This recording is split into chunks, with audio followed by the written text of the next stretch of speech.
You can put that in at the start.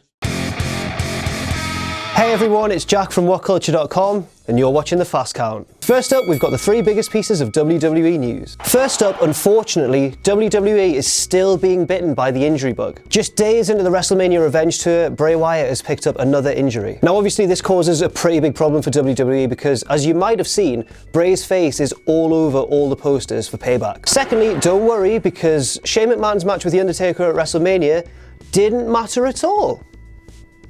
For the past 2 weeks, Shane has been put in charge of Raw for 2 different reasons. First off, Vince went, there you go, just have a go. Proud of you for jumping off the cage. And the second week, this was the official reason that WWE gave, Shane took control for a second consecutive week because of overwhelming social media demand. Since when have WWE ever listened to the whims of social media? As Ross put it, Damien Sandow will be in Roman Reigns' position, and Roman Reigns will be down in Damien Sandow's position. And thirdly, unfortunately, we do have another death to report. Jonathan Rechner, better known as ECW's Balls Mahoney, passed away at home this week at the young age of 44. He is perhaps most renowned for his 3 runs with the ECW Tag Team Championship and was regarded backstage as one of the friendliest guys in the business. And now for all the news from elsewhere in the world of wrestling. Oh my god! Sound the new champion klaxon. We don't have one. We don't have a klaxon. There's a new IWGP Heavyweight Champion over in New Japan. The new champ is dastardly heel Tetsuya Naito, who last week defeated Okada at Invasion Attack. Now he's going to have a very tough test because his next challenger is rumoured to be Tomohiro Ishii, who, as we all know, is one of the scariest men in the world under 5'7". Something absolutely massive has happened in Lucha Underground, not just in the context of Lucha Underground itself, but in the context of not even the wrestling business, in the context of professional wrestling history. Unfortunately, it involves massive spoilers and it isn't set to air until early 2017, so I actually can't tell you what's happened. But I'd urge you to wait it out if you can, because it's the sort of thing that's absolutely game-changing, and it's probably going to be far more exciting to experience that organically. And thirdly, we have the news of 2 massive independent stars' indie contracts. First up, we have another Lucha Underground guy, King Cuerno, one of my personal favourites. He's awesome, check him out if you haven't already. He's apparently tried to get out of his Lucha Underground contract, but didn't because he didn't have enough leverage. Now he's locked into that contract for apparently 7 seasons, so we might not see him in another promotion for quite some time. Secondly, we have Moose, who is a huge former American football player over in Ring of Honor.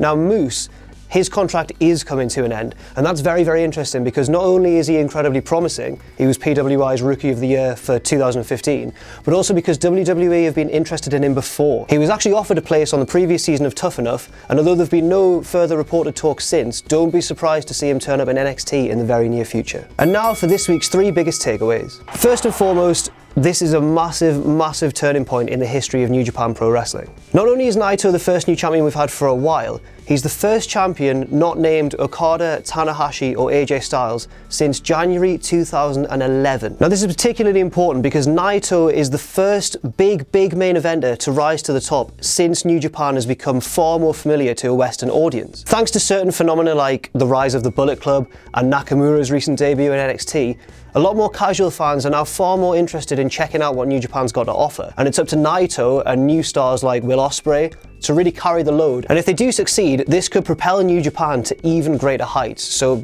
WWE might want to be worried. Secondly, Payback is going to have to change in some way because we don't know what was planned for Bray Wyatt, but as I mentioned previously, his face and the faces of the Wyatt family were all over the posters. Now WWE have 2 choices. They could either think of a clever new storyline, maybe give someone a chance who hasn't been given that much exposure yet, or they could throw in a match like Stardust v Fandango or R-Truth v Adam Rose, and eat up a good 10-20 minutes just before the main event. Which one do you think they'll do? Third and finally, and I'm really sorry to report this because it breaks my heart as much as it breaks yours, but there is no way AJ Styles is going to win at Payback, unless he has one of these. Oh, I caught it. Oh, wasn't expecting that. Big shout out to Kobe for making this for us. He gave it to us at WrestleMania, and it's well, quite obviously it's a Money in the Bank contract. Now obviously Adam Pacini's got one. We haven't seen him for a while, Pacini Club for life. I'm sure this will come in handy at some point, but until then, thanks very much. Anyway, forget about all of that. Back to AJ Styles.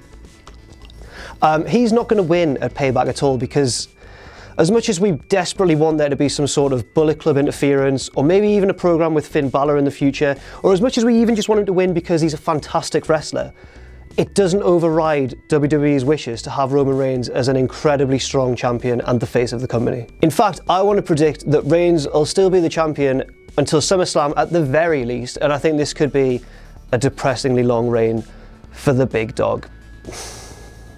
Bone up the beers. So that's all we've got time for this week on the Fast Count. I've been Jack from WhatCulture.com, and I'll see you soon.